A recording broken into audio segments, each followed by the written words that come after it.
New Jersey Transit Bus Operations, Inc., New Jersey Transit Mercer, Inc., and New Jersey Transit Morris, Inc.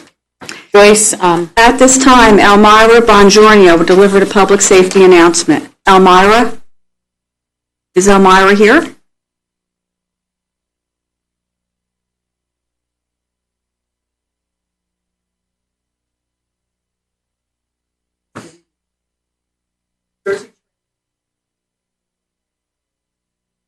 Safety instructions in case of an emergency. In an emergency, announcements will be made over the loudspeaker or by a uniformed New Jersey Transit police officer. The primary exit for this location is the stairwell located in the lobby adjacent to the elevators. There is also a second staircase through the door behind the Commissioner's dais. New Jersey Transit Police will call for additional assistance, administer CPR, and use the defibrillator located near the elevator. If necessary, fire extinguishers are located in the front and back of the room. Please be guided by the directions of the New Jersey Transit Police and staff. Thank you and have a safe day. Thank you. Can we stand for the Pledge of Allegiance, please? Pledge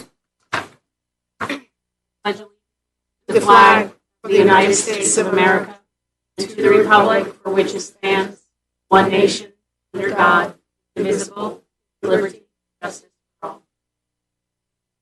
Joyce, would you take roll call? Good evening, Chair Gutierrez, Khechari, and board members. I will now take roll call. Chair Gutierrez, Khechari. Here. Board Member Caulfield. Here. Board Member Castillo. Thank you. Board members Osmani and Grieves will be joining us shortly. Joyce, just before we continue on, Commissioner Grieves will not be joining us tonight. Okay. For some of you, you may know that last night the international president of the ATU, Larry Hanley, passed away. And so he is tied up with circumstances surrounding that. And so we offer our condolences not only to Mr. Hanley's family, but his ATU family as well. So you can continue. So noted for the record. Next is the open public meetings notice. Adequate notice of today's regularly scheduled meetings of the Board of Directors of the New Jersey Transit Corporation, New Jersey Transit Rail Operations, New Jersey Transit Bus Operations, New Jersey Transit Mercer, and New Jersey Transit Morris has been provided in accordance with the Open Public Meetings Act and Public Law 2018, Chapter 162. The meetings will occur concurrently. Notices were filed on May 3, 2019 with the Secretary of State. These notices were sent to newspapers of general distribution, posted in the main entrance of New Jersey Transit headquarters, published on the corporation's website, and sent each individual, agency, and organization that requested such notice. The meetings are viewable on the corporation's website in real time and will be video recorded, archived, and made available to the public. Minutes will also be archived and published on the website. Thank you. Thank you, Joyce. May I have a motion to enter into executive session to discuss personnel matters, contract negotiations, the status of pending and anticipated litigation, and matters falling within the attorney-client privilege? So move. May I have a second? Second. Any discussion? All in favor? Aye. Any opposed? Motion's carried. We will be back shortly.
I hereby reconvene the open session board meetings. Joyce, would you please take roll? Roll call. Chair Gutierrez, Khechari. Here. Board Member Caulfield. Here. Board Member Osmani. Here. Board Member Castillo. Here. Thank you.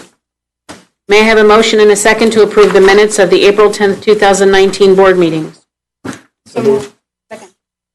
Any discussion? All in favor? Aye. Any opposed? Motion carries. Kevin, would you present your Executive Director's monthly report? I certainly will. A lot to report, so you'll have to bear with me. Good evening, Chair and members of the board.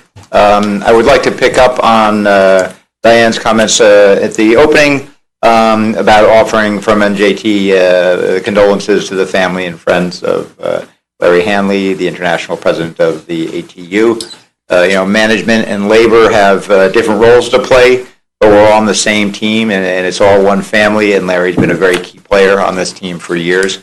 So we certainly share our thoughts and prayers for his loved ones on behalf of New Jersey Transit. Last Thursday, we announced the service impacts resulting from the upcoming Amtrak renewal work at Penn Station, New York, beginning in June. Making service adjustments, especially at Penn Station, New York, is never easy. But in terms of magnitude, compared to 2 summers ago with the work that was done in Penn Station, where we had diverted a total of 70 trains a day to Hoboken Terminal in the summer of 2017. This summer we'll be diverting just 10 trains. But certainly make no mistake, if you're a customer on one of those 10 trains, your commute will be impacted, and we've taken a number of steps, significant actions to mitigate that impact. We have developed a comprehensive communication plan along with a number of alternate travel and fare options to keep customers moving as seamlessly as possible this summer. Beginning June 17th and continuing through September 6th, it is necessary to divert select Penn Station, New York trains to and from Hoboken to accommodate Amtrak's work schedule. This includes 4 Montclair, Bruton, Midtown direct trains and 1 North Jersey Coastline train in each direction during the morning and evening rush hours. There will be select Morrison Essex Line Midtown directs, which we call reverse commute trains, which originated at Penn Station, New York in the morning, that will instead originate in Hoboken. And during the morning and afternoon peak hours, M&E Midtown direct trains will not stop at Newark Broad Street. This is being done as a safety precaution to prevent potentially unsafe crowding conditions on the platforms at Newark Broad Street from customers attempting to transfer from the Montclair Boonton to a Midtown direct train at Newark. Customers on the Montclair Boonton line who will be diverted to Hoboken will have path and ferry options available to continue travel into New York. We'll be making fare adjustments on the Montclair Boonton line to offset the costs of path and ferry travel. The bottom line is we want to assure our Montclair Boonton line customers that will not cost them any more to get to New York by utilizing Hoboken than the path and ferry option than it does today. All the information on impacted trains, alternate service options, and ticketing fare information is available at njtransit.com/inform. We are encouraging all customers to visit the site and make their plans. Alerts have been going out to customers through the mobile app and its push notification feature, as well as through email and text via the My Transit alert system. We have been engaging with customers across all of our social media platforms. We'll have posters and signage up at stations. Announcements will be made on board trains and on platforms throughout the alternative service period. We'll also have customer service ambassadors out at key stations leading up to June 17th and the days following, talking with customers and answering any questions that may arise, and we'll start the ambassador program on June 3rd. In addition, we'll have several information sessions to gather feedback and give customers an opportunity to ask questions of the executive staff. Further engage with affected customers, I, along with members of our senior and executive staff, rode the Montclair Boonton line train 6263, one of the affected trains, to share information with customers and listen to their feedback. The reception from customers was very positive and is something we plan to continue over the next several weeks. Come June 17th, our goal is for every customer to know their travel plans, their ticket options, so they may seamlessly continue their daily commute. On a positive note, this coming Sunday will mark the return of the Atlantic City Rail Line and the Princeton Branch Line services. I will be in Philadelphia Sunday morning to officially reopen the ACLR by riding with customers on the first train traveling to Atlantic City. I want to again thank all our customers on these two rail lines for their patience as we ramped up our positive train control installation to meet the 2018 federal milestone and qualify for the alternative schedule. I'm pleased that we're able to restore these lines 2 weeks ahead of our projected date. These service restorations are just part of our efforts to return New Jersey Transit to the gold standard of public transportation. As part of that effort, we also committed to hiring the best, most qualified engineers and training them to be the most skilled. I was honored to be joined by Governor Murphy on Monday as we celebrated the graduation from the classroom of 12 trainees who are poised soon to become full-fledged engineers. These trainees have endured 78 weeks of training designed to make them the best of the best, and after meeting them, I can say they truly are on that path. All that's left is their individual final check rides over the next few weeks on the rails, and these 12 will become full-time New Jersey Transit engineers. We're not even close to being done, though. We're running 7 concurrent classes right now. I'll be graduating students from 4 classes this year alone. Moving forward, we will run a sufficient number of classes to ensure that we operate safe, on-time service our customers expect and deserve without overtaxing our existing workforce. Also, this past month, I was pleased to introduce our customer advocate and chief customer experience officer, Stu Mader. The position is dedicated to monitoring and improving the customer experience statewide at every customer touchpoint. We look forward to tapping into his wealth of experience, advocating for mass transit as a chair of Path Riders Council, maintain our focus on the customer. And I would say Stu is not here tonight because he has hit the ground running, and he is out right now riding train 6273, speaking with customers and answering questions as we did the other night. 6273 is another one of the 4 Montclair Boonton line trains that will be impacted by Amtrak work this summer. I would like to think, frankly, that we softened up the crowd for him the other night on 6263 with Anthony and Justin. But Stu will be out riding affected trains over the next few weeks, as will I and other senior staff, and we'll look forward to keeping to get the word out. In addition, we will also be available at upcoming information sessions. I'm sure many of you here tonight will be speaking with Stu in the days ahead to assist him in his mission to improve the customer experience.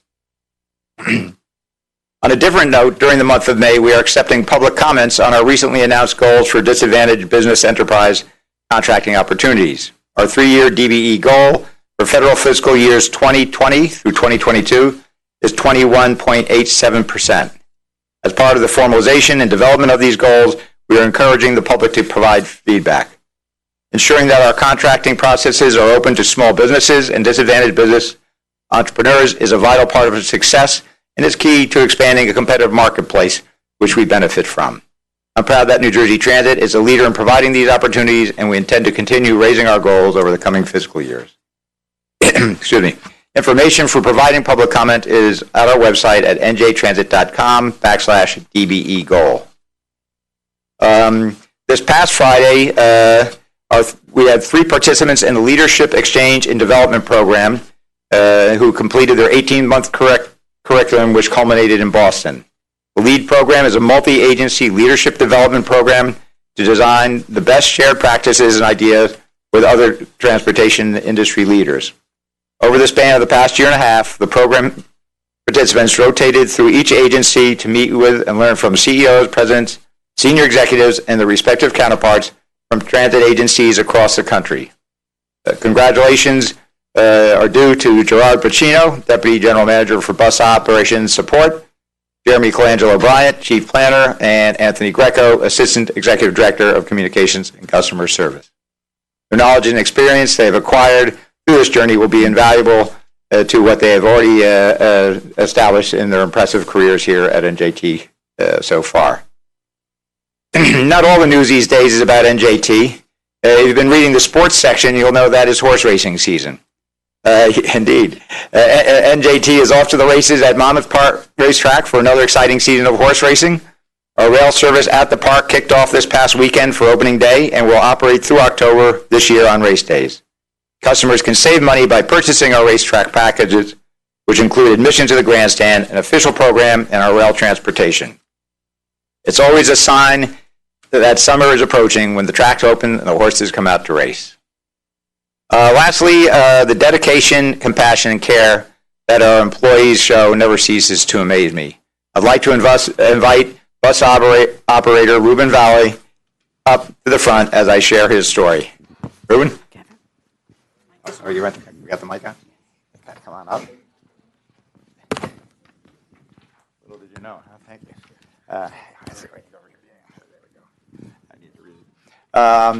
Yeah, I think many of you may have seen the story, but I'll read the proclamation. Whereas on April 16th, 2019, bus operator Ruben A. Valley was on duty driving bus number 7710 on Route 163, and whereas Mr. Valley observed a car turning left, and as the car entered the intersection, it struck a pedestrian, and whereas after Mr. Valley witnessed the accident, he jumped into action, parked the bus, asked the passengers to call 911, and ran to assist and calm the victim and administered first aid. And whereas when other people arrived at the scene, Mr. Valley retrieved emergency cones from the bus, created a safety perimeter around the site, and directed traffic until first responders arrived. And whereas Mr. Valley's priority was to make the scene as safe as possible for everyone, and whereas Mr. Valley was an emergency medical technician, EMT, and with that emergency training he received at NJ Transit, was prepared for this type of situation. Now, therefore, be it resolved, we, the Board of Directors of the New Jersey Transit Corporation, Executive Director employees, do hereby recognize Ruben for his bravery and heroic effort. Ruben?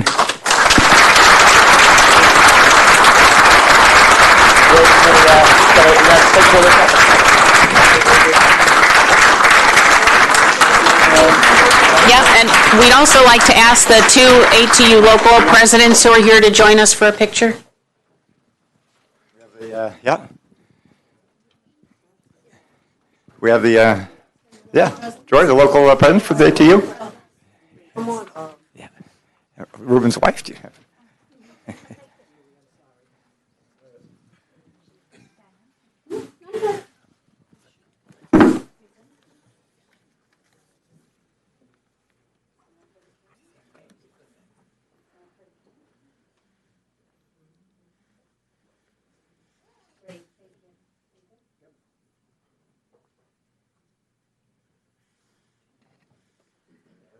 How's that good for good cooperation? I saw Jerome taking photos back there. You're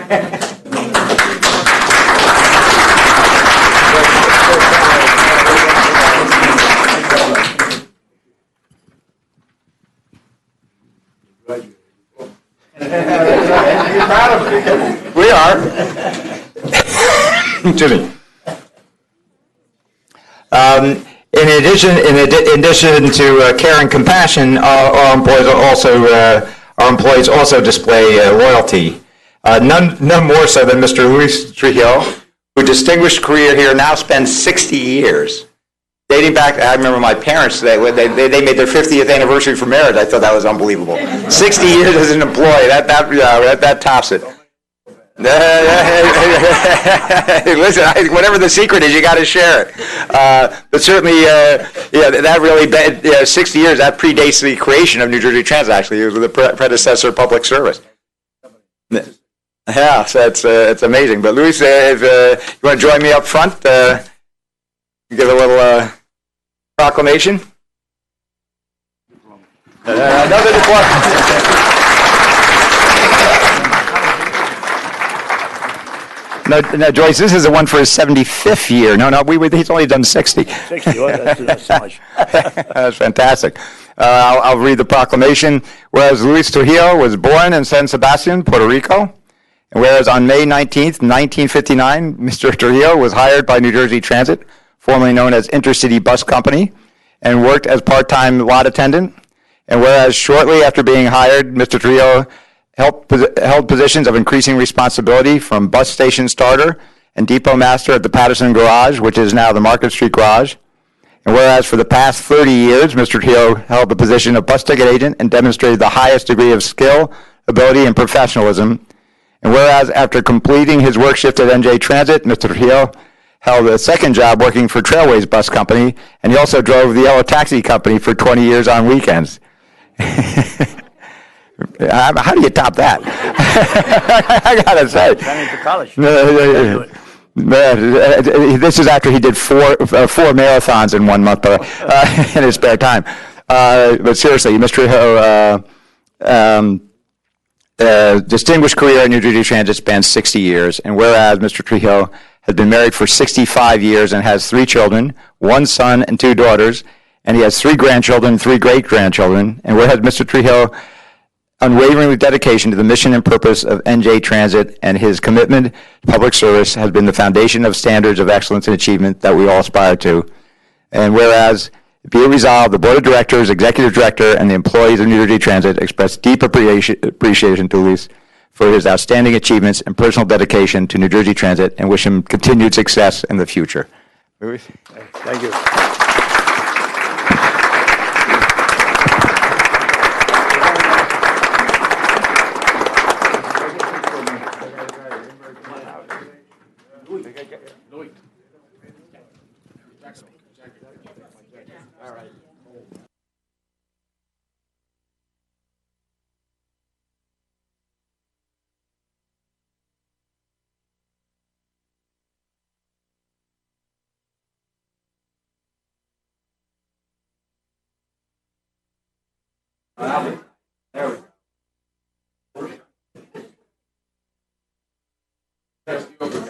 Say, Ruben, how many years you been with Transit? Not 60. Five? Oh, yeah. So, Ruben had 55 years left.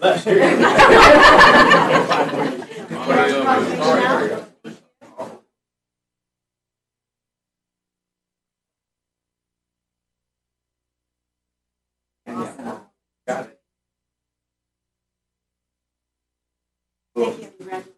Thank you.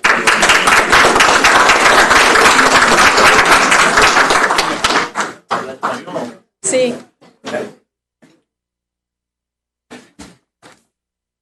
And Chair, I can only hope I have more board reports like that going forward. And with that, that concludes my report. Thank you so much, Kevin. It's always wonderful to be able to recognize the good service of our young and our more experienced employees.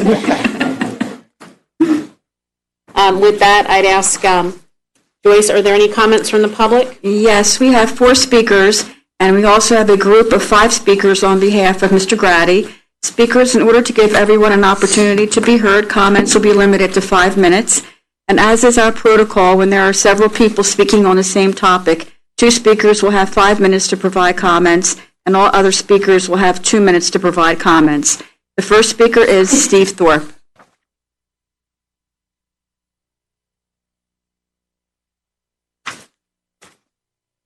Good evening, Chairman, members of the Chairwoman, members of the board, staff of New Jersey Transit's here.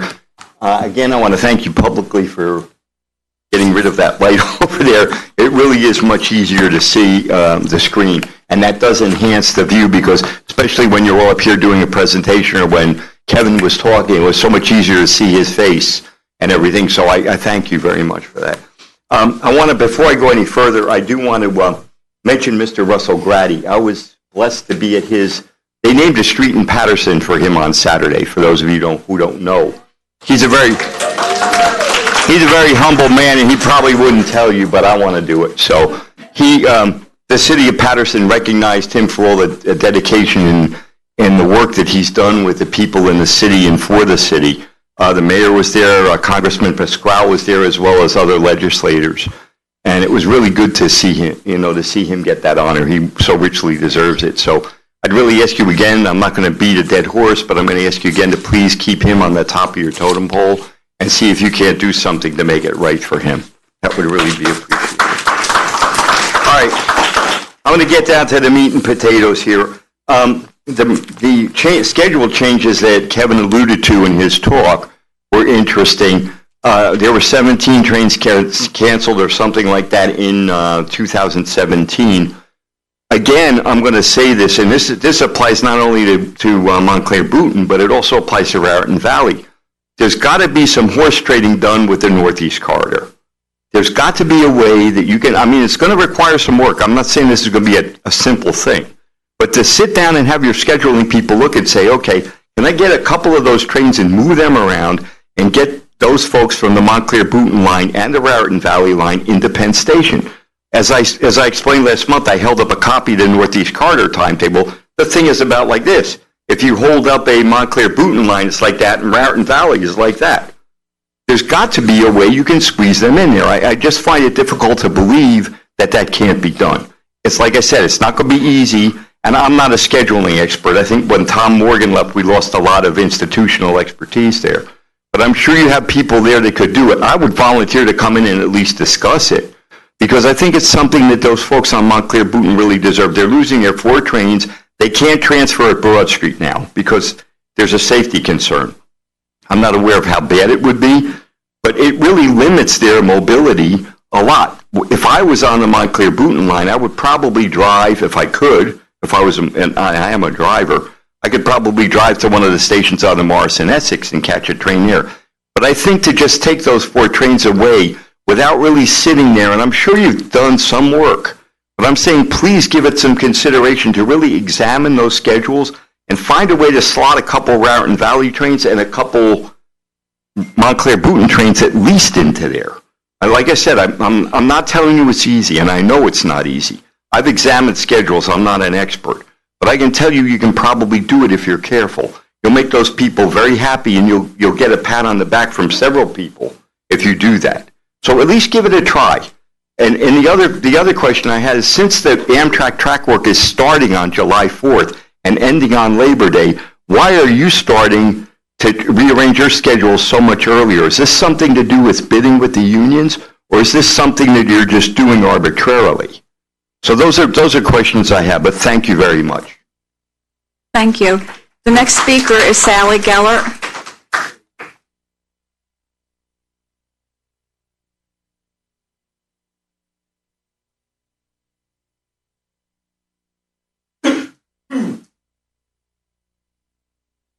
Good evening. Sally Gellert, the Communications Director for the Lackawanna Coalition. I was very glad to read that the City of Paterson has honored Mr. G. Russell Grady by naming a street after him. It's clearly well-deserved, as we have heard each month about his contributions to Paterson, to New Jersey, and indeed to all of us.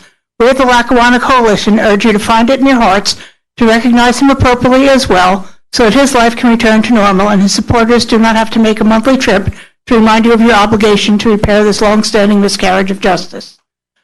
We welcome Stuart Mader as Customer Experience Officer, although we object to the title of Customer Advocate, which seems to trivialize decades of work by genuine passenger advocates, such as the Raritan Valley Rail Coalition, the New Jersey Association of Rail Passengers, and our Lackawanna Coalition. Truly advocating for customers from within an organization is awkward at best, but we hope that he will come to understand our constituents' needs. We have long complained about the culture of secrecy at New Jersey Transit. This concern is not soothed by the history of Mr. Mader's Path Riders Council, which has also been less than transparent. Still, we want to be a partner, not just a critic, and we look forward to participating in a collaborative Rider Advisory Council with advocates' meaningful agenda to address our constituents' long-standing and short-term concerns. We are glad to hear of the plan to restore Atlantic City Rail Service and the Dinky as a Mother's Day present. The early restoration shows that New Jersey Transit can get things done when motivated, even if 4.5 months past the original date. We still have heard nothing about restoration of any individual trains canceled on other lines and eagerly await a date certain that we can trust.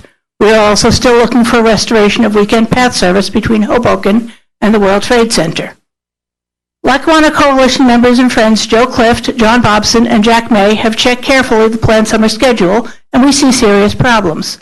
To begin, your cuts extend for 12 weeks, while Amtrak's work plan covers just 9 weeks. We urge you to restore those 3 weeks before finalizing the June schedule, particularly as we note the Long Island Railroad's plan to match Amtrak's schedule.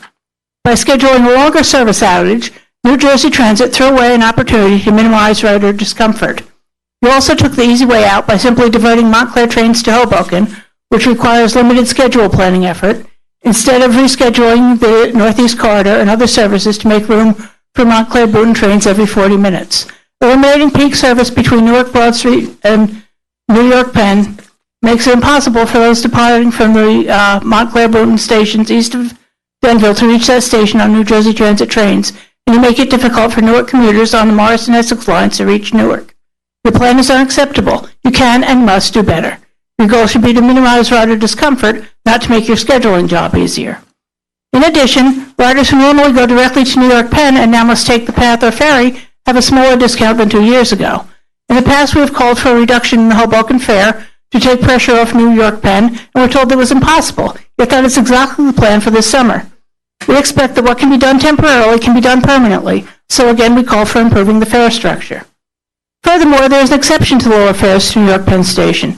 This is for senior riders who generally do not take PATH trains. They are unlikely to have gone through the onerous process, fee, notarized statement, long waiting period, to obtain the senior PATH card and eligibility for the reduced fare. Will you help those customers with that process, or at least warn them before June 17th about the time and effort needed? If PATH accepted senior Metro cards, as it does full fare cards, this would be resolved. It's unfortunate that Mr. Mader had not made the process easier when he was a PATH. Maybe he can do more from New Jersey Transit. Some other comments. We've noticed that when your website refers users to another page on the site, it is often done without a hot link to take a reader directly to that page. We encourage you to meet this basic technology standard. I note that there are people here asking you to reverse, I think they are, to the purchase of new diesel buses in favor of electric buses, and to convert a small pilot project in Camden into a larger introduction of electric buses in Camden and elsewhere. I personally support that. It's a bit off topic for the coalition, but we all realize that taking every step toward less use of fossil fuels cleans our air and mitigates climate change. Thank you. Thank you. The next speaker is Bruce Bergen.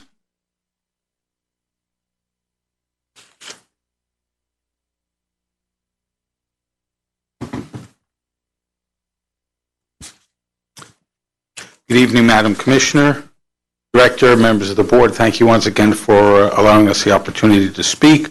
As you, I believe, are aware, I'm the chairman of the Raritan Valley Rail Coalition. I wanted to advise you, though I presume you know, that the Regional Plan Association has forwarded a letter to the governor and the legislature urging them to increase transit's budget in the coming budget cycle. And the Raritan Valley Rail Coalition has joined in that letter with a number of other public groups. So hopefully we can see some more money funneled into your budget so you can continue the progress you've been making.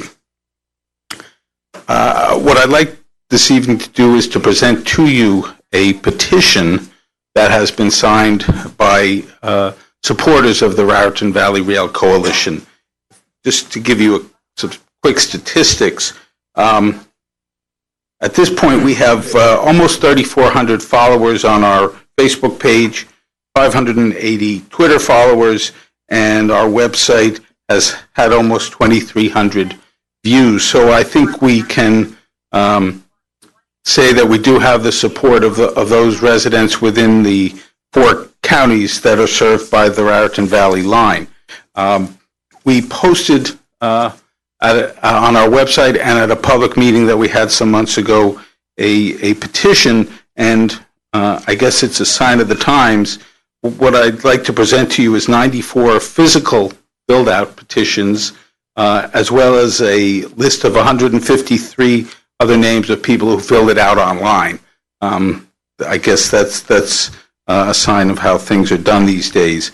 I'm not going to read the whole petition to you, but I hope you'll indulge me to just briefly read the conclusion, which is that we, the people who use the Raritan Valley line, urge New Jersey Transit to do the right thing for the 1.7 million residents spanning 4 counties and municipalities from Union to Highbridge and bring a full-time, one-seat ride for all of our commuters. And I like to take the opportunity to present that to you this evening. That brings me, of course, to the issue that I always close with, and that is the one-seat ride. Now that the Amtrak schedule for the summer has been finalized and it's been noted, but we see that the first engineering class has graduated. That, I believe, are at least 2 of the 3 issues that were presented as being needing to be dealt with before the reinstatement of the limited one-seat ride that we have on Raritan Valley could be considered. Obviously, the positive train control is an ongoing issue, but I'm hopeful that now that those other items have been taken care of, that we can very shortly be looking to reinstatement of the one-seat ride that we at least had previously on the Raritan Valley line. I do want to thank the couple of prior speakers for acknowledging the Raritan Valley Rail Coalition. We do speak for hundreds of thousands of riders and millions of potential riders within our 4 counties, and I hope that this body will press your staff to find a way to get our limited one-seat ride back as soon as possible. And I join with the other speakers in suggesting that there should be a way, maybe not easy, but a way to get us some rush hour one-seat ride as well. Thank you. Thank you. The next speaker is Joseph Clift.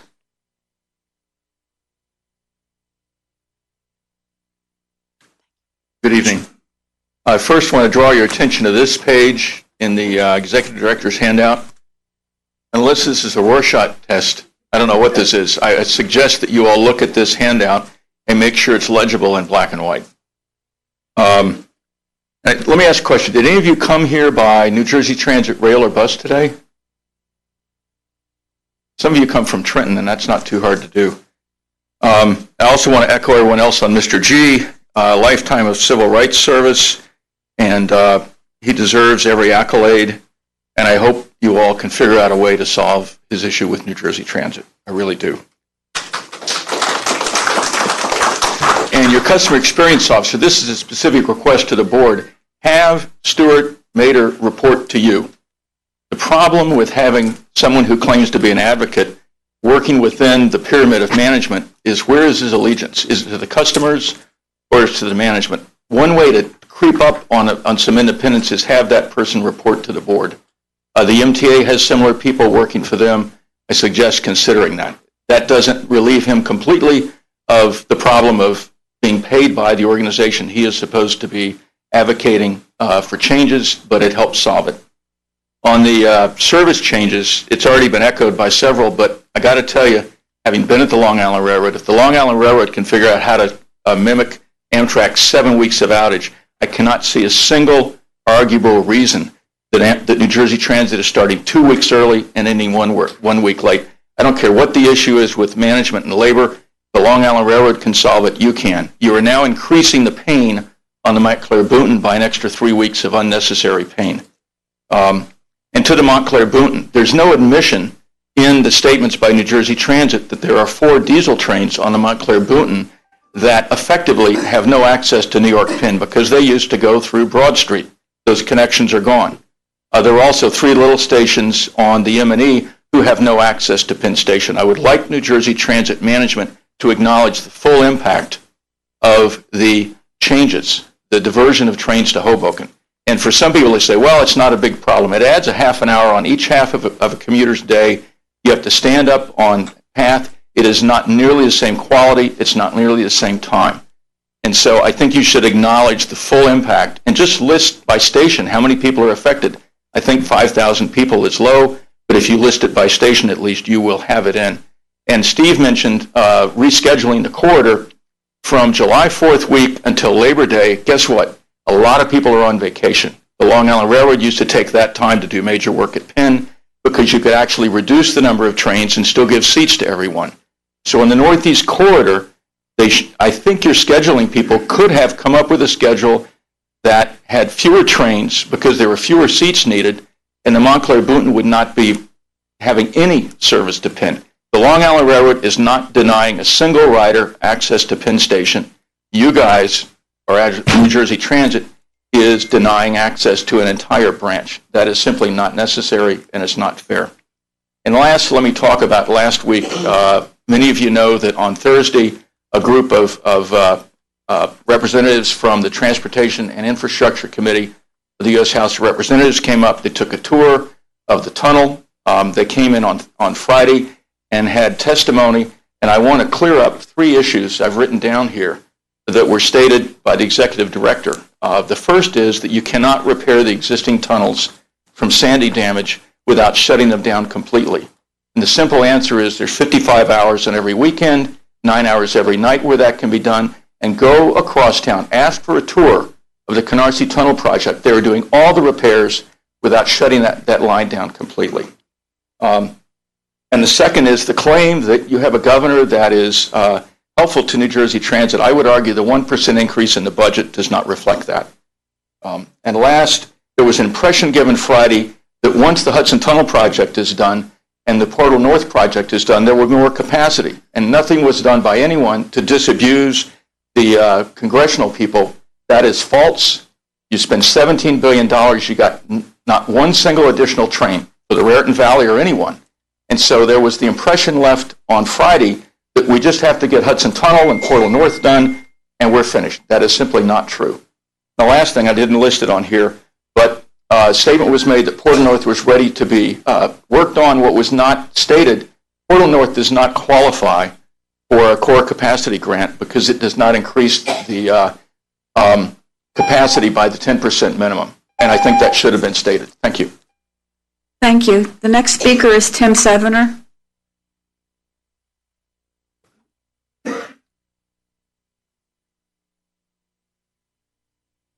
Hi, I'm Tim Sevener from the Transit Village of Mount Tabor, representing New Jersey Association of Rail Passengers.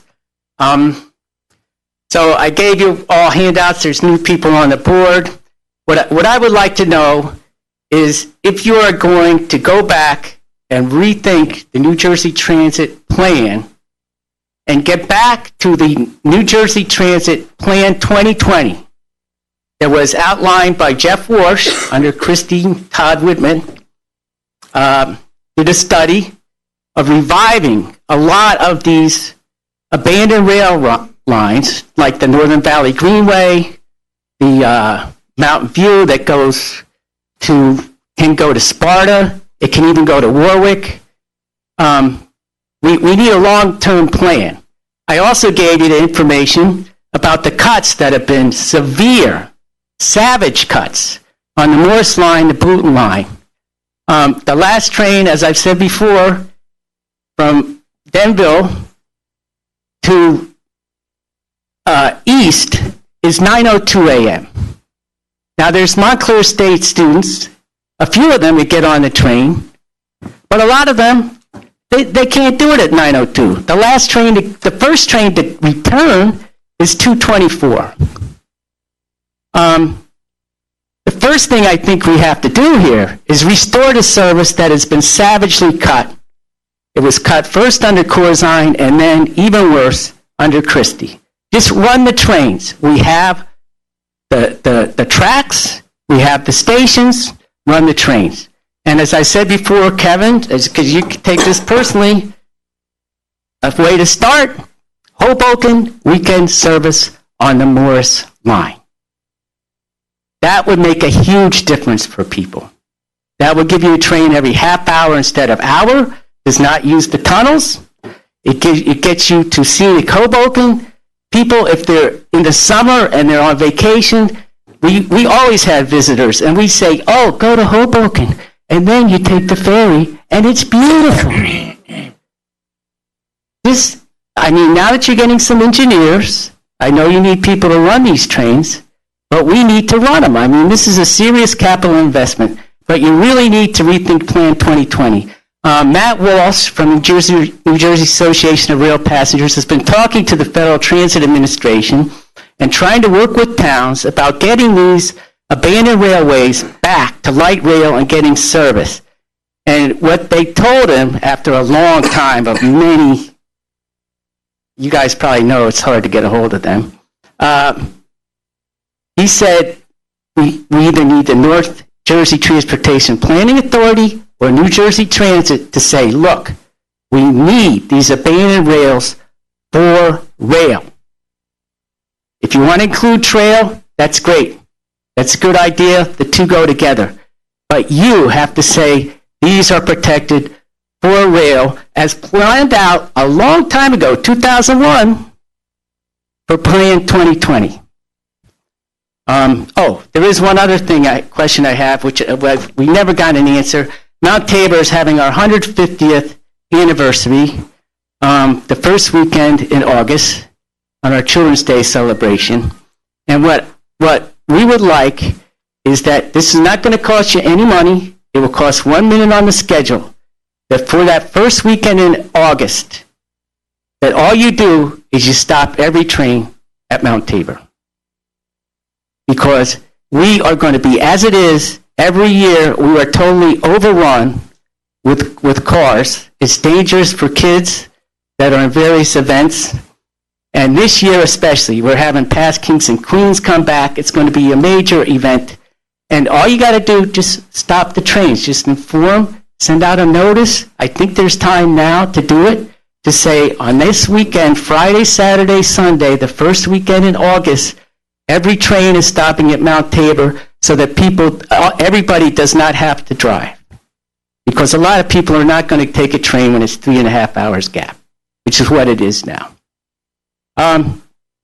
That's it. I'm glad you're hiring new engineers. I echo everybody else who says you need more money, way more money.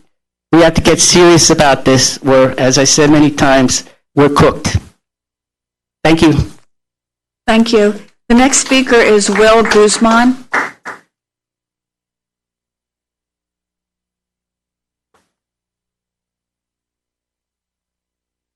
Good afternoon. Thank you for your time. I'm from Jersey City. I often ride on the number 87 bus, as well as a PATH, as well as the number 33 bus here in Newark, along with the number 10 bus. At the end of last month, my wife purchased 2 monthly passes, bus passes, without speaking to me. I had purchased 2 monthly passes as well the same evening.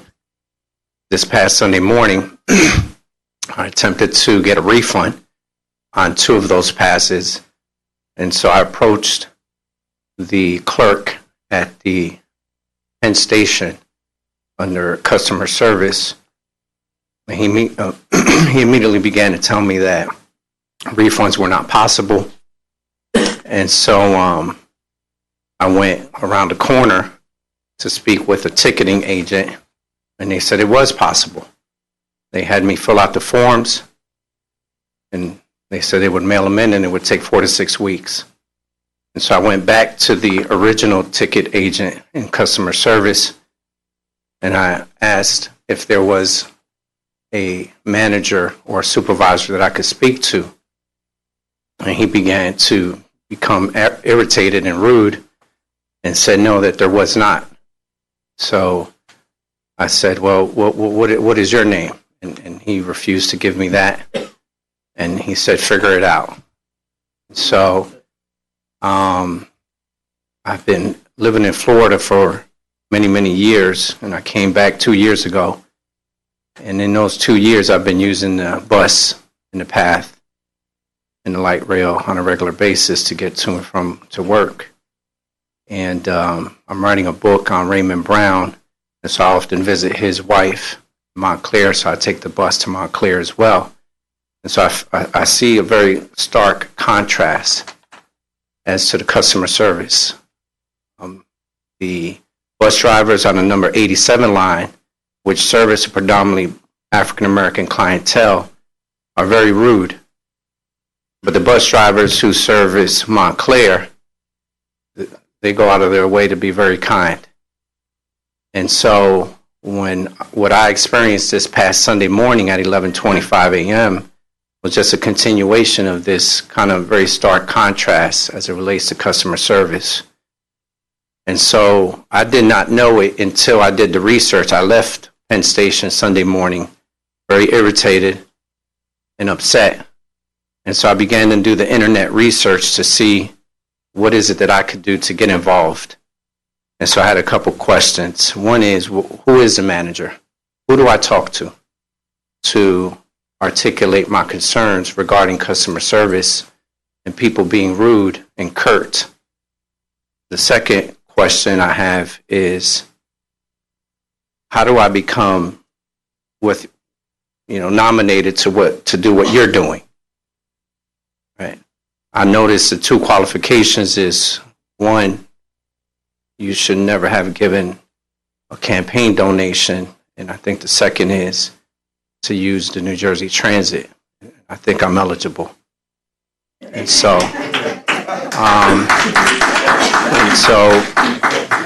I didn't know where else to go. would like to talk to Kevin Corbett and ask him, who was the supervisor Sunday morning at 11:25 a.m. in Penn Station, to articulate my frustration regarding the poor customer service. And that's it. Thank you for your time. First and foremost, we apologize to you for the lack of customer service that you received. I want to say that there's Justin Davis or Anthony Greco are in the back of the room. Certainly you're able to speak to Mr. Corbett after the meeting concludes, but the two gentlemen in the back of the room will certainly help you with your issue and make certain that you receive the proper attention. Joyce, continue. Yes, next we have a group of speakers on behalf of Mr. Grady. The group has elected to have the first and last speaker provide comments for 5 minutes. All others will have 2 minutes. The first speaker is Earl Kerr.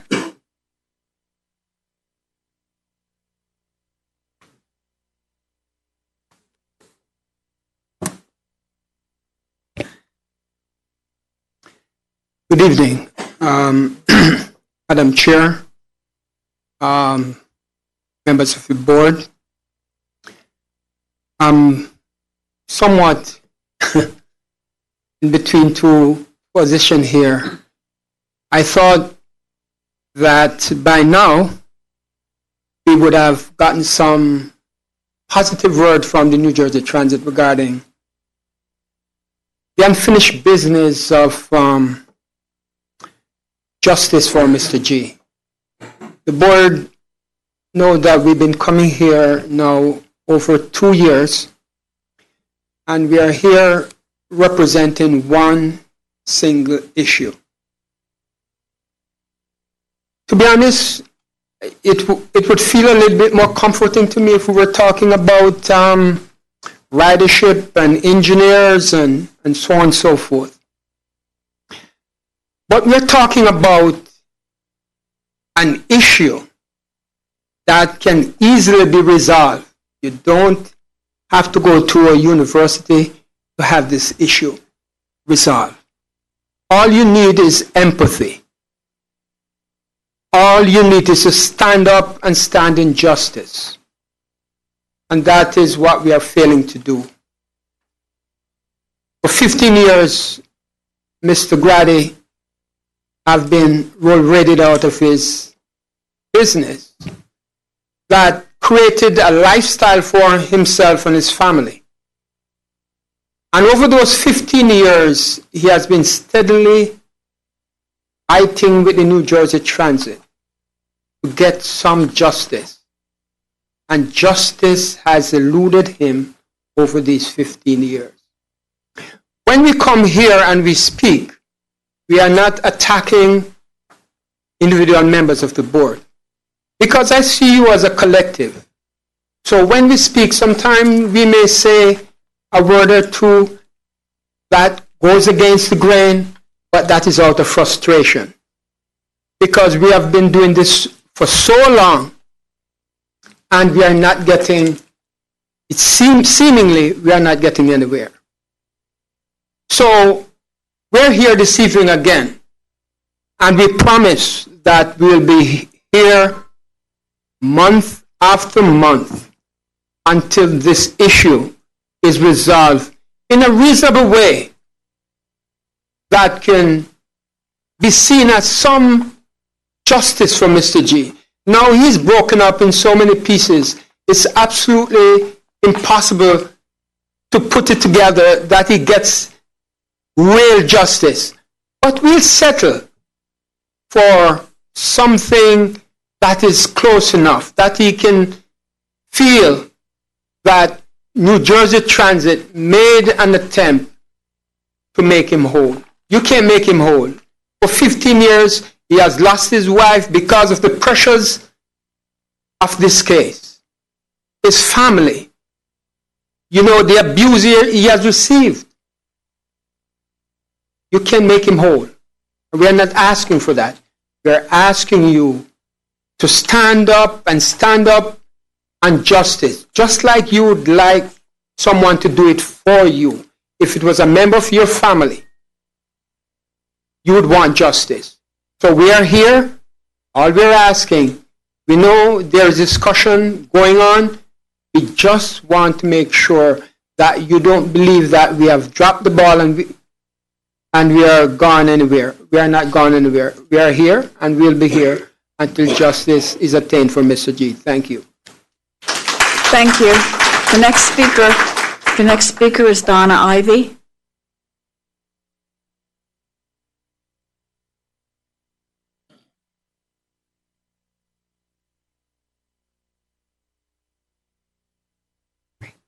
Good evening. You know, I actually didn't think we were going to be here. I think I said, bye, you're going to miss us, but we're here. What's going on? We know we're close. We know we're close. And I just have to bring that spirit to us again, to us all as a group, because we're human beings and we respect one another, and that's all we're looking for. Mr. G's event celebration this past weekend was phenomenal. And the people, as you heard, come from all over the place to celebrate him. So he has a street named Russell B. Grady, Jr. Wait, what? Oh, that's what. See, I was going to say Boulevard, but but the sign is beautiful. I really should have took a picture of it so you all could see it. Because I know you respect him. I know you appreciate him. I know that you want to do what's in the best interest of not only for NJ Transit, but certainly for Mr. G. We want that as well. We appreciate him, we honor him, and he is a wonderful resident, friend, citizen, not only of Paterson, New Jersey, the state, also the country. The man has a heart and takes care of the people that he needs to take care of. We need to take care of him. And we know we can't make it whole. We know we can't make him whole. But we can do something that's going to be in the best interest of him and his family and support him in the way that he needs to be supported. I do appreciate you all. I really do. And this is a tough place that you're in. But think about the tough place that Mr. Grady has been in for 15 years, or even longer than that, because it started way back when, right? So just think about that. And again, if it was a family member of one of you all, you would want the same thing. So, thank you. Happy spring. Thank you. The next speaker is Princess Reeves.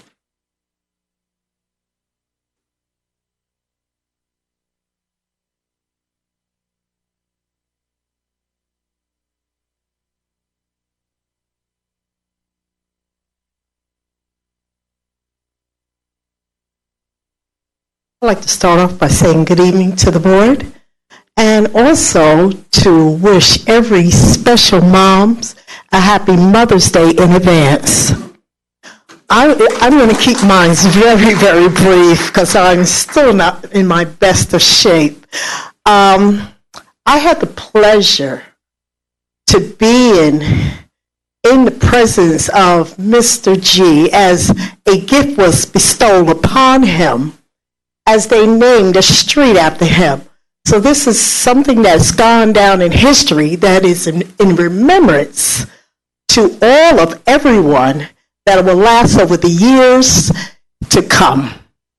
I also have been here before you, and I have talked about Mr. G as he traveled this journey of his history and all the litigation that has come before you. And I'm asking, as we travel each and every time with our icon, or one of our best icons from the city of Paterson, that as this gift of naming a street after him, that he be transitioned into the other half of a special gift that should be bestowed upon him as to continue to make Mr. G whole. And thank you. Thank you. The next speaker is Janet McDaniels.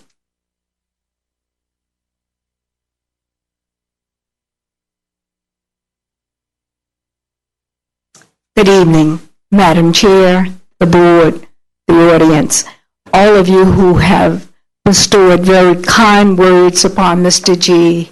both in celebration of his having a street named after him and in support of his struggle for justice. My task, assignment, and intent tonight is not to be controversial or adversarial. But as I thought about some words to say, I thought about Harper Lee's book, To Kill a Mockingbird. You're all familiar with that, right? It was written in the 60s, and it covered a lot of territory, including, alleged rape, stereotypes about Boo. I think the character was Boo, who had some peculiarities, and the kids who were always after him. And of course, it covered race, injustice, and things of that nature. And why do I bring that up? If you remember the story, the attorney was representing the young man who was accused unjustly of rape, and to actually take this case was difficult because during those times in the 60s, it just, justice for a black man was just not heard of. But he took the case because he believed in justice. Now, unfortunately, the story does not end very well in some things, but you may remember that Boo, who was the gentleman who had the peculiar behavior, things kind of settled down for him at the end. I'm going to be kind of brief. So what I'm asking you, despite the controversy that you have now, remember the words of Dr. King, which talked about how the measure of a man is not where he or she, and man is just used figuratively, stands in times of where there's ease and it's not controversial, but where you stand when you have to make a decision. Now, you are a group. You're not here as individuals, and you may have to make a decision that is difficult for you. But we ask that you come together, as all the other speakers have said, and come up with something to give Mr. G some semblance of wholeness. You can't go back 15 years, but you can make sure that what you do today is something that will be close to justice. Remember, injustice anywhere is a threat to justice everywhere. Thank you. Thank you. The last speaker is Mr. Russell Grady.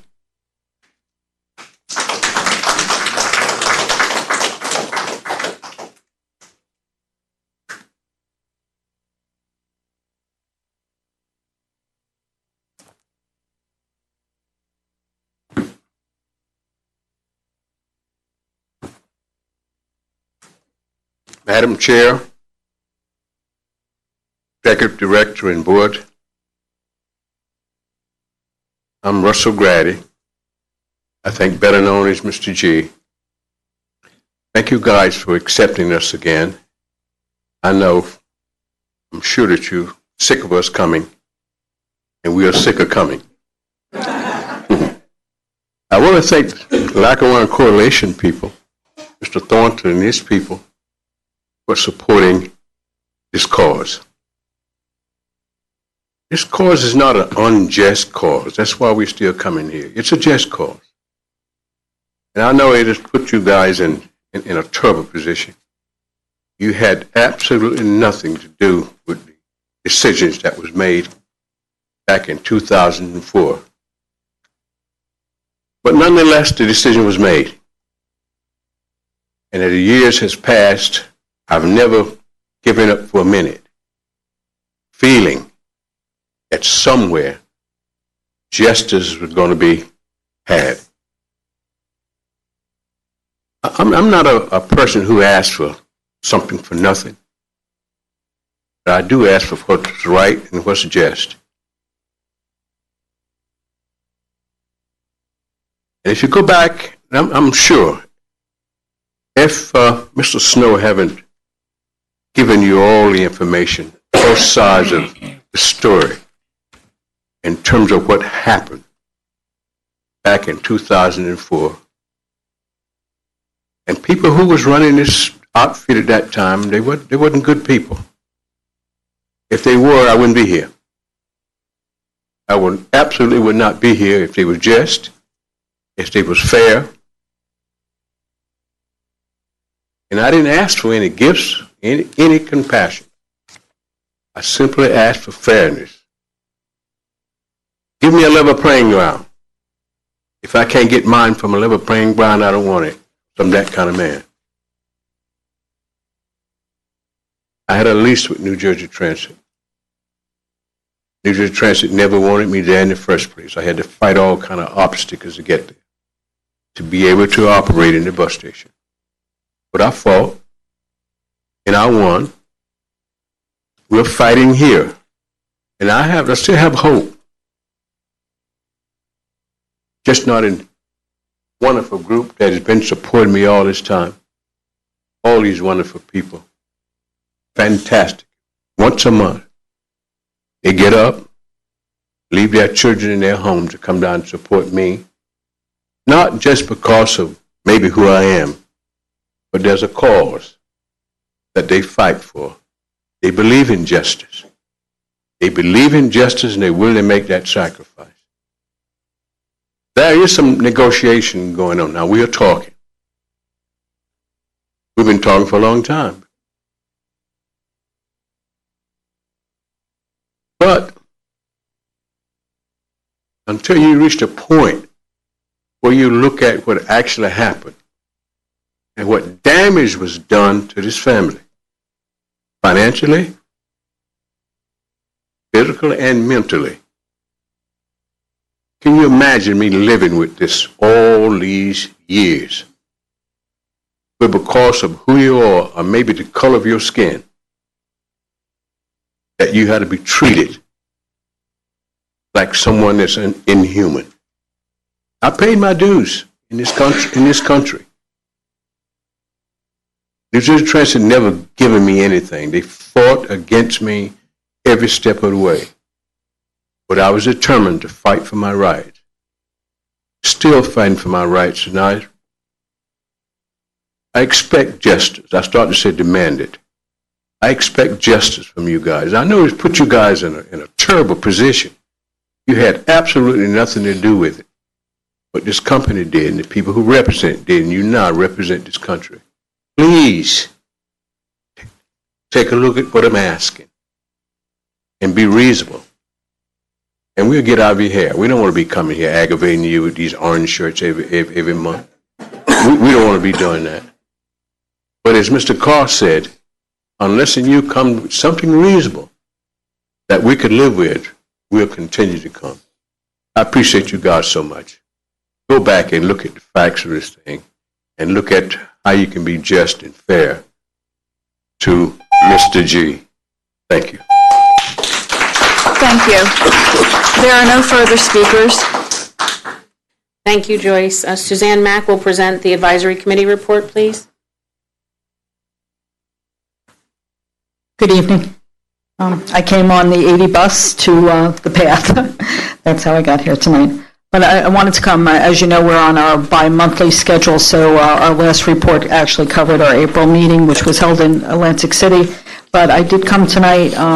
I've been in touch with many of the members, and we wanted to actually continue to do a little bit of a report card on saying that we are very pleased to see more progress on stuff that actually the governor had asked for and demanded actually as part of the accountability when the strategic plan report was done, and that was to be more responsible to the riders.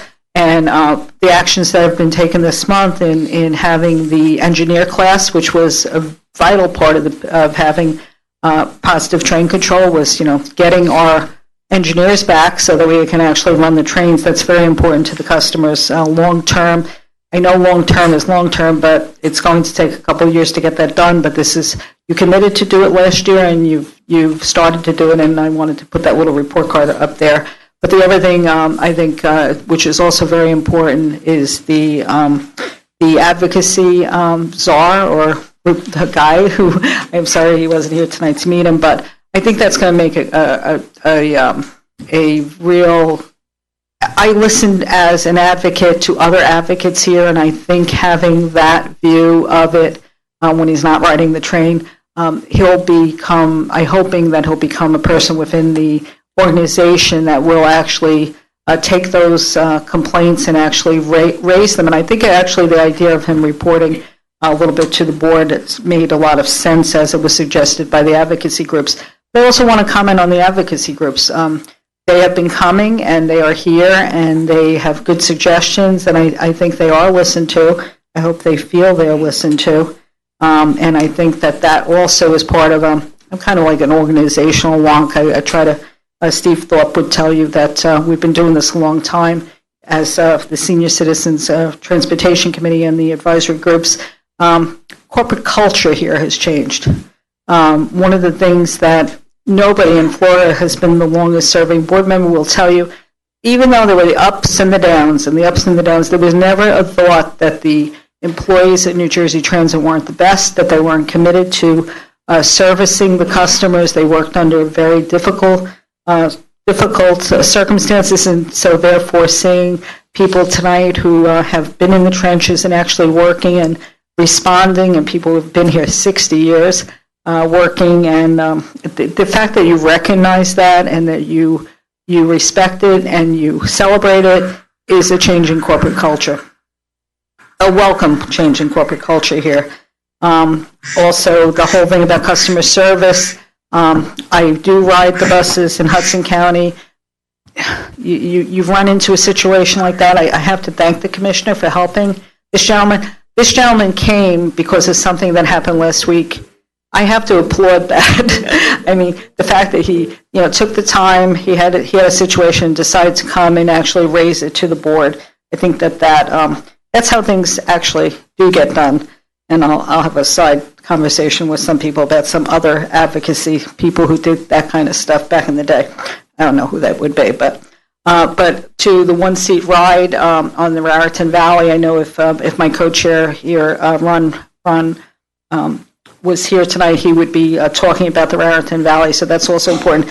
I did want to point out, just as an advisory, a couple months ago we had a very difficult situation with WrestleMania, and I know that the board and the commissioner apologized to the public on that. I don't know how much it was really Transit's fault due to the schedule issue, but we have another, I was talking to some of my members today about, we have another Meadowlands event coming up. I believe it's next weekend, the 18th and the 19th. And I don't know if there's a way to get out on the website the schedule for that. I think it's a band, it's a concert on the 18th and 19th. BJ band. It's anticipated to have 8,000 to 10,000 people coming into the Meadowlands. If we could make our expectations clear that there are just so many trains and so many people that can get on trains that can be transported when we all get out of an event at the same moment, so that people could understand the capacity of the train system, because transit's great getting you into an event, but getting out of any sporting event or concert, you have to expect to have delays. And I was thinking that we have totally improved our communications on social media over the past couple of years. And I was hoping, Anna Marie Ganella actually had suggested that maybe we put out that and let people know what the expectations are, if that they do take the Meadowlands service, go to the Meadowlands on transit, that they understand what the constraints will be getting out, so that they'll manage their expectations. And I'm sure that we are also scheduling it a little bit, with that in mind.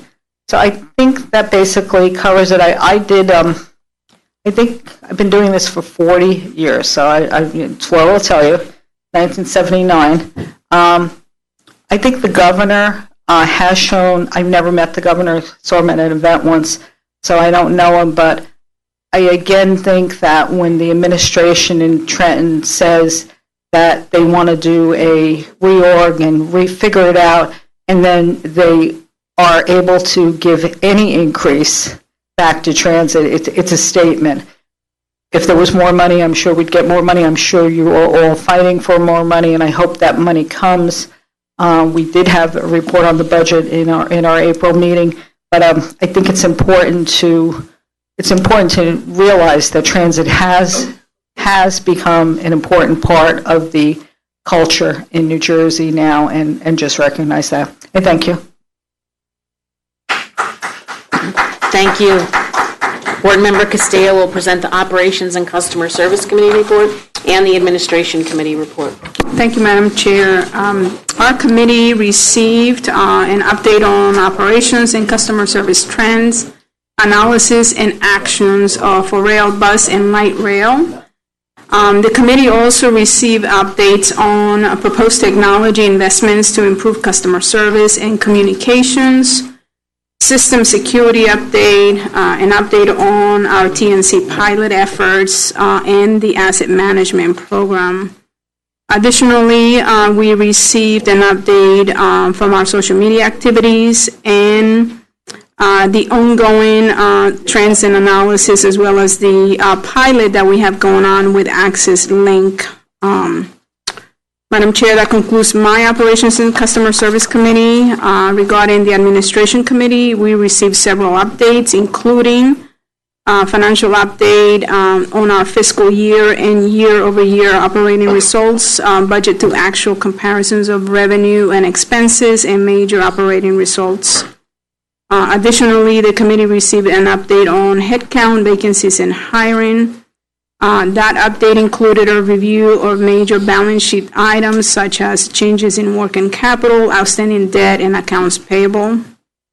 The update also included ridership levels and revenue, as well as real estate and economic development highlights. Lastly, we also received a human resources update and an equal employment opportunity and affirmative action update, and that concludes my report, Madam Chair. Thank you so much. I will present the Capital Planning Policy and Privatization Committee report. The Capital Planning Policy and Privatization Committee discussed the board items for the 1, execution of the contract and extension of contract for Access Link services in Burlington, Camden, Cumberland, Gloucester, and Salem counties, contract amendment to temporarily operate Bergen County local bus service, the New Jersey Transit Resilience Program, Bayhead Substation Construction and Construction Management Services Contract, readoption of NJAC 16:72 procurement policies and procedures, and annual notice of meetings and designation of board secretary. That concludes my report. I now ask Kevin to present the action items. Thank you. I'd now like to introduce Ron Nichols, Chief of Light Rail and Contract Services, to present board item 1905.23 for action.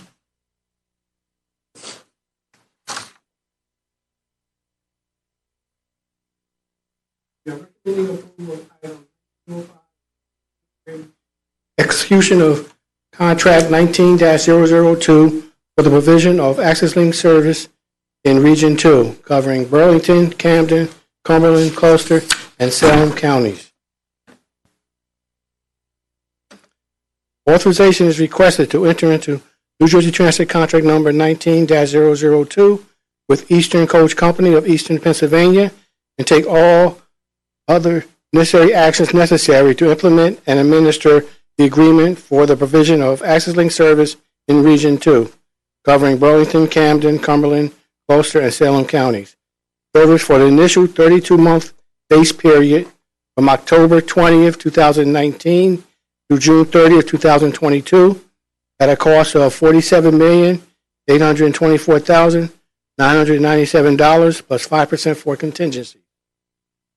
Authorization is also requested to exercise the options to extend New Jersey Transit contract number 19-002 for an additional 2 option periods in accordance with the request for proposal and the carriage proposal at a cost not to exceed $40,058,296 for the option period of 24 months and $37,993,485 for the second option period of 20 months plus 5% for contingencies. Authorization of this contract will ensure that New Jersey Transit remains in compliance with its federal obligation to provide ADA paratransit services to residents and visitors.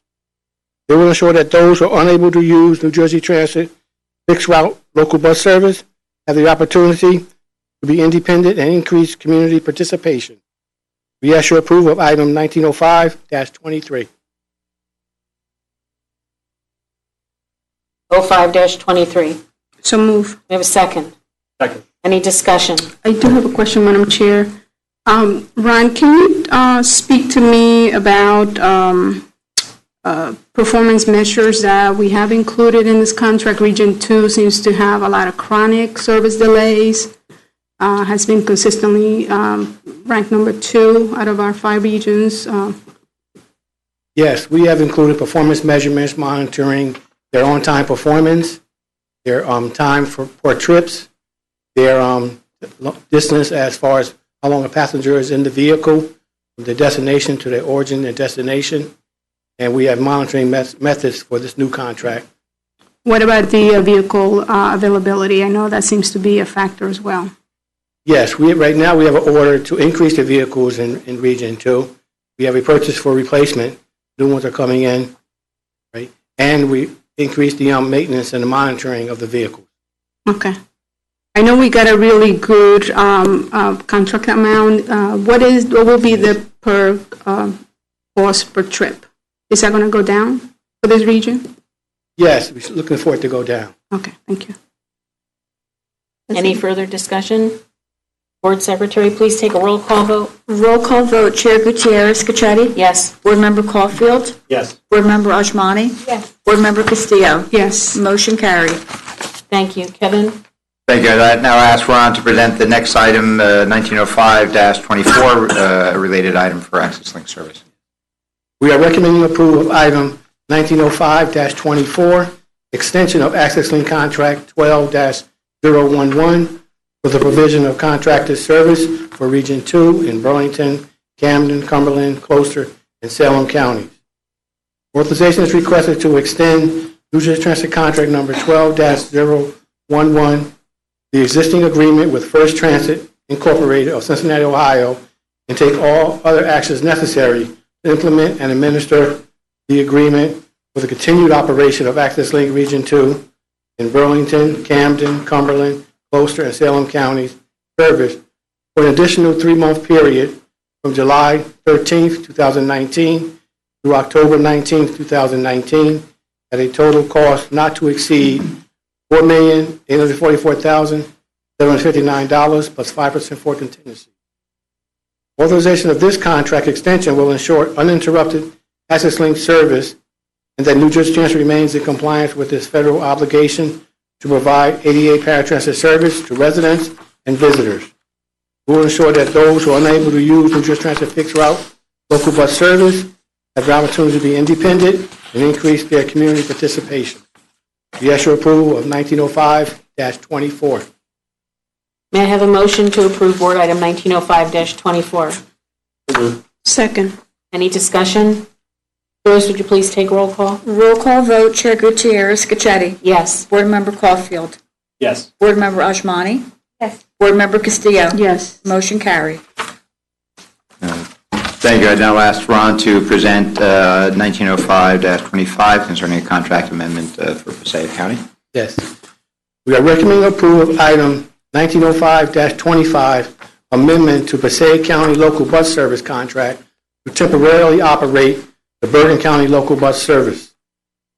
Authorization is requested to take all actions necessary to amend New Jersey Transit contract number 17-001 with Community Transportation Incorporated of Paramus, New Jersey, to operate the Bergen County local bus service for a period of 12 months at a cost not to exceed $7,765,325 plus 5% for contingencies, for a total contract authorization of $8,153,591.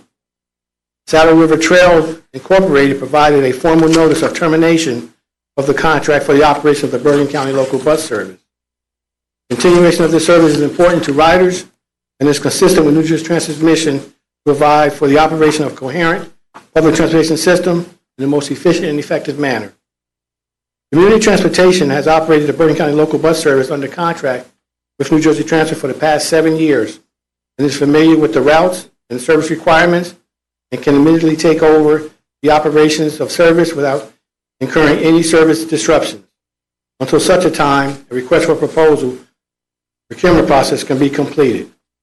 We ask your approval of item 1905-25. Thank you. May I have a motion to approve Board Item 1905-25? So move. May I have a second? Second. Any discussion? Joyce, please take roll. Roll call vote. Chair Gutierrez, Khechari? Yes. Board Member Caulfield? Yes. Board Member Osmani? Yes. Board Member Castillo? Yes. Motion carried. Thank you. I'd now ask Eric DeLeo to come up to present item 1905-26 regarding construction contract for Bayhead Substation. Eric? Thank you, Director. Good evening. We are recommending approval of item 1905-25. 26. Sorry. NJ Transit Resilience Program, Bayhead Substation Construction Contract Award and Construction Management Services Contract Award. Authorization here is requested to enter into NJ Transit contract number 17-0726 with PKF Mark III Inc. for construction services for the new Bayhead Substation project in an amount not to exceed $20,657,858.61 plus 5% for contingencies. And authorization is also requested to enter into NJ Transit contract number 17-008 with T.Y. Lynn of Hackettstown, New Jersey for construction management services for the new Bayhead Substation project in an amount not to exceed $3,059,350.52 plus 5% for contingencies. Authorization of this construction contract and construction management services contract will allow for the replacement of 2 existing substations in Bayhead Yard, and that new substation will be constructed in a resilient manner. We ask your approval of item 1905-26. Thank you. May I have a motion to approve Board Item 1905-26? So moved. Second. Any discussion? Joyce, please take roll call. Roll call vote. Chair Gutierrez, Khechari? Yes. Board Member Caulfield? Yes. Board Member Osmani? Yes. Board Member Castillo? Yes. Motion carried. Thank you. I'd now ask Bill Vaquero, our CFO, to come up and present Board Item 1905-27, selection of vendors for dental program. Thank you. We are recommending approval of item 1905-27, selection of vendor for dental programs. Authorization is requested to enter into New Jersey Transit contract number 17-030R-B with Horizon Blue Cross Blue Shield of New Jersey for dental administration. This contract will provide health care benefits to active and retired New Jersey Transit employees and their eligible dependents beginning July 1st, 2019, for a period of 3 years with administrative fees not to exceed $293,000 per year plus 5% for contingencies with 2 one-year renewal options. New Jersey Transit seeks to achieve cost-effective administration of its health benefit programs through a competitive procurement process. On December 12, 2018, the board approved selection of Cigna Corporation for dental administration. However, New Jersey Transit has determined that Cigna Corporation is unable to wholly match New Jersey Transit's prescribed plan structure as was required to be considered responsive to the request for proposal requirements. Therefore, the highest ranked responsive proposer is Horizon Blue Cross Blue Shield of New Jersey for dental administration. We ask for your approval of item 1905-27. Thank you. May I have a motion to approve Board Item 1905-27? Second? Second. Any discussion? Joyce, please take a roll call vote. Roll call vote. Chair Gutierrez, Khechari? Yes. Board Member Caulfield? Yes. Board Member Osmani? Board Member Castillo? Motion carried. I'll now ask Bill to continue with item 1905-28, a related item to the project administrator for the contract. Thank you. We are recommending approval of item 1905-28, extension of dental program administrator contract. Authorization is requested to extend New Jersey Transit contract number 10-120 with its current dental program administrator, Horizon Blue Cross Blue Shield of New Jersey for a period of 6 months or until such time when a new contract for dental program administration can be executed beginning July 1st, 2019, to ensure continuation of coverage for New Jersey Transit employees, retirees, and eligible dependents at the current rate not to exceed $200,000 plus 5% for contingencies. Authorization of this item will ensure the seamless continuation of dental plans for New Jersey Transit's active employees and retirees. We ask for your approval of item 1905-28. Thank you. May I have a motion to approve Board Item 1905-28? Second? Any discussion? Joyce, roll call, please. Roll call vote. Chair Gutierrez, Khechari? Yes. Board Member Caulfield? Yes. Board Member Osmani? Yes. Board Member Castillo? Yes. Motion carried. I now ask Bill to present his last item, 1905-29, the audited financial statements for fiscal year ended June 30th, 2018. Thank you. We are recommending approval of item 1905-29, recommendation to approve the audited financial statements for the fiscal year ending June 30, 2018. Authorization is requested that the Board of Directors accept and approve New Jersey Transit's audited financial statements for the fiscal year ended June 30, 2018. New Jersey Transit's former independent auditor, Ernst & Young LLP, E&Y, has completed its examination of New Jersey Transit's financial statements for the fiscal year ended June 30, 2018, in compliance with the enabling legislation and requirements of executive orders. We ask for your approval of item 1905-29. Thank you. May I have a motion to approve Board Item 1905-29? Second? Second. Any discussion? Joyce, please take roll. Roll call vote. Chair Gutierrez, Khechari? Yes. Board Member Caulfield? Yes. Board Member Osmani? Yes. Board Member Castillo? Motion carried. Thank you. I'd like now to introduce Jignasa Desai-McCleary, Chief of Procurement and Support Services, present Board Item 1905-30. Director. We are recommending approval of item 1905-30, regulations, readoption of rules with amendments, NJAC 16:72, procurement policies and procedures. Authorization is requested to take all actions necessary to adopt the regulations, NJAC 16:72 at SEC, procurement policies and procedures consistent with this board item and Exhibit B. Authorization of this item will advance the guidelines and procedures that govern effective and efficient procurement of goods and services in support of statewide transit services by New Jersey Transit. We ask for your approval of item 1905-30. Thank you. Thank you. May I have a motion to approve Board Item 1905-30? Second? Any discussion? Roll call, please. Roll call vote. Chair Gutierrez, Khechari? Yes. Board Member Caulfield? Yes. Board Member Osmani? Yes. Board Member Castillo? Yes. Motion carried. Thank you. Thank you. I'm recommending approval of item 1905-31, annual notice of meetings and designation of board secretary. This action item is to adopt the annual notice of meetings for all board of directors meetings during fiscal year 2020 and to designate Joyce J. Zuja, forget it, Joyce. Designate Joyce. That's fine. As board secretary of New Jersey Transit and its subsidiaries. So moved. Second. I need a second. Oh, second. Any discussion? Joyce, Roll call vote. Chair Gutierrez, Khechari? Yes. Board Member Caulfield? Yes. Board Member Osmani? Yes. Board Member Castillo? Yes. Motion carried. Thank you. And I want to just say, Joyce, you had a lot of supporters when we started a year ago, worried that you weren't going to be here, but we couldn't do it without you. So thank you very, very much. Thank you very much.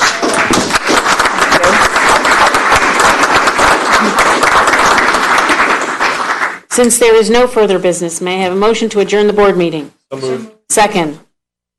Any discussion? All in favor? Aye. Opposed? Motion carried. Everybody have a good night. Safe trip home.